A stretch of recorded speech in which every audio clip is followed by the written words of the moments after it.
శ్రీమాత్రే నమః. అమ్మవారి యొక్క 47వ నామం మరాళీమందగమనాయై నమః. ఇది 8 అక్షరాల నామం. ఇలాగే మరాళి అని మందగమన అని మళ్ళీ విడదీసి చెప్పకూడదు సుమా.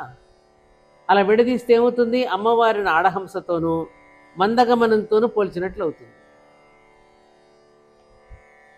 అమ్మవారికి నడకలో హడావుడి తత్తరపాటు ఉండవు.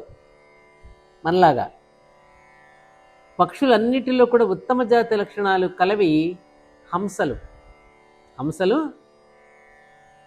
పక్షులన్నిటిలో కూడా ఉత్తమ జాతి కలిగి ఉంటాయి.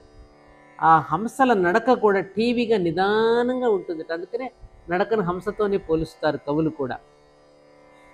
అందులోనూ ఆడహంసల యొక్క నడక మరింత శోభాయమానంగా ఉంటుందిట.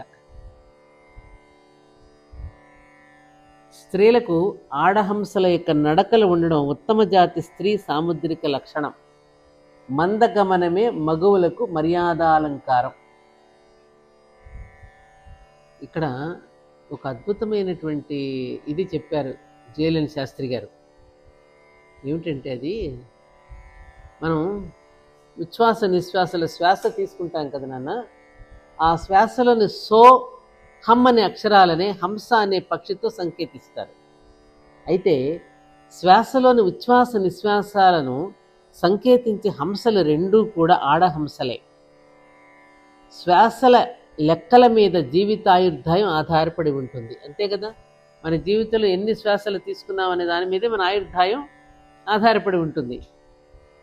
అందుకని త్వరితగతిలో కనుక శ్వాసప్రియ కనుక ఉంటే ఆయుర్దాయ కాలం తగ్గిపోతుంది. కాబట్టి ఈ శ్వాస అనే హంసగమనం నిదానంగానే జరగాలని ఈ నామం సూచిస్తోంది.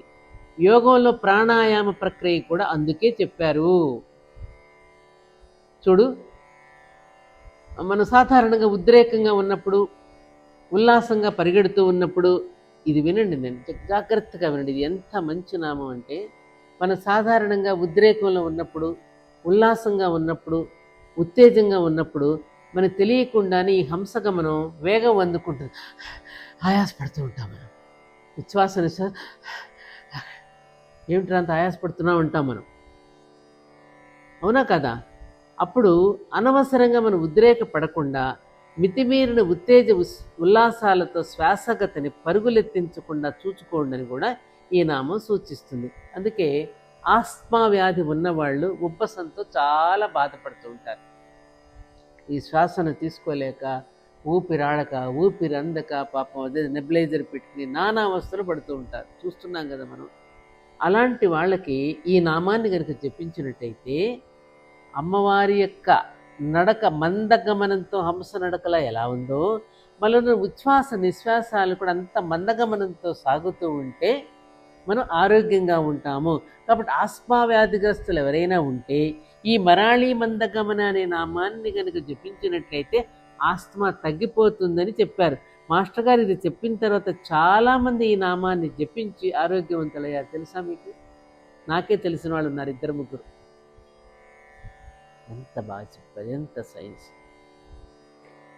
ఇంత అద్భుతమైన రహస్యనామ స్తోత్రాలలో ఉన్న అనేక రహస్యాలను మీరు తెలుసుకోవాలి అంటే ఈ ఛానల్ని మీరు సబ్స్క్రైబ్ చేసుకుంటే మీకు అనేక విషయాలు తెలుసుకోగలుగుతారు. చేసుకుంటారు కదూ?